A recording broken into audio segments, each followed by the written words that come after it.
cognitive distortions are all about, they're kind of also known as thinking errors. So patterns of our thinking, of our way of seeing the world that are automatic, they're kind of programmed into our brains as a way of making a shortcut for us. So it's designed to be really helpful.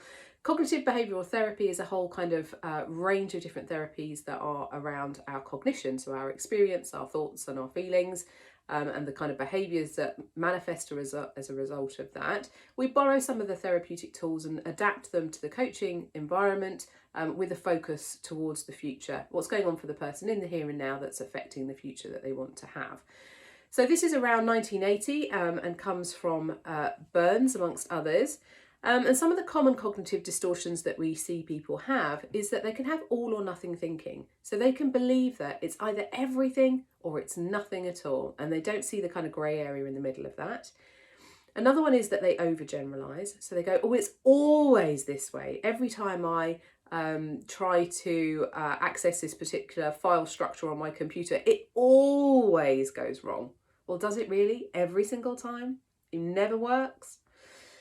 So the next one is mental filters. So this is about kind of seeing the world through a particular set of lenses. So we can apply a particular way of seeing the world, and then that is all we see. We have a confirmation bias. Our brains love to find data to agree with what it already thinks it knows.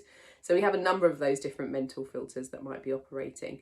So an example of how you can change that is that, you can start to say, oh, I actually really want to see more red cars.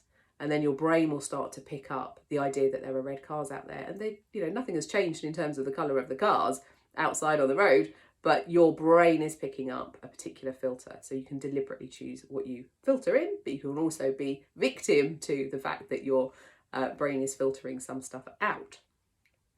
Next one's discounting the positives. So quite often this happens with feedback, for example. So we will ask somebody for some feedback and they'll give it to us, but the only bit that we pay attention to is the bit that's negative, even though 90% of everything else they've said is positive. So discounting the negatives is where we focus, discounting the positives is where we focus on what's the negative, what are we ignoring, even though it's not necessarily the majority of the information that's coming to us. The next one's jumping to conclusions. So we go from A to Z without actually having gone through the logical process. So we jump too quickly ahead without actually slowing down and letting the process unfold naturally. The next one's magnification. So making something much bigger than it actually is in real life. So, we might do that with some of our social media posts or something like that, where we kind of imagine that something is much more kind of bigger than it really is, or we might really focus in on the very tiny details, like there's one spelling mistake in there and everyone's going to be looking at that. So like looking through a magnifying glass at something. Emotional reasoning. So this is where we have a bias towards our emotional state a lot of the time. So we might think, oh, because I feel this way, that must mean X, Y, and Z. And actually some of the time, our emotions are can be a bit random. And sometimes we believe that they must mean something.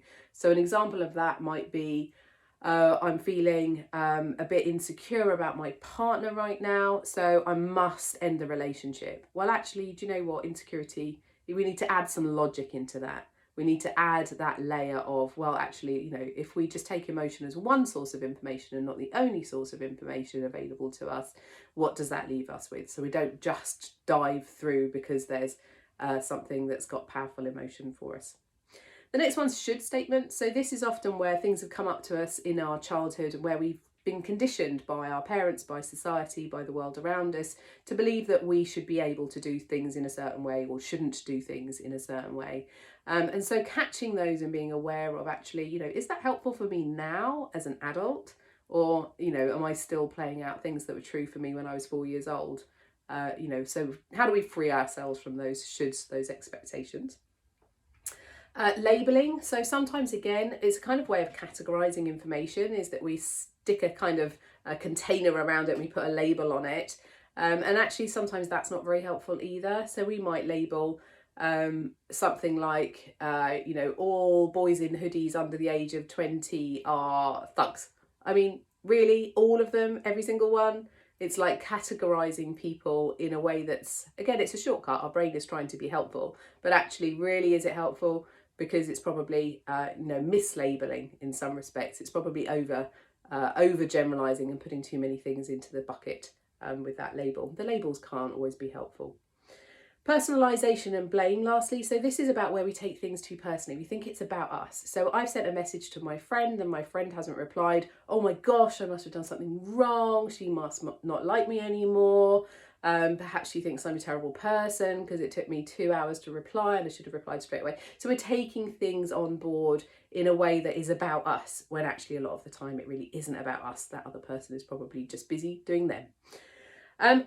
The way to get out of this kind of cognitive distortion or these thinking errors or thinking traps is to positively reframe them. So we have to accept that these things have been useful to us at some point in our life. Our brain is trying to help us. It's reducing the cognitive load by giving us a shortcut to something that it thinks it knows about, so that we don't have to waste lots of mental energy processing lots of data all of the time. But it's just not always helpful to us anymore. We're adults, we can think about things in a different way. We've got more capacities available to us as adults. So we look for the positive reframe. What would be a different way of looking at that? What would be more helpful to you now?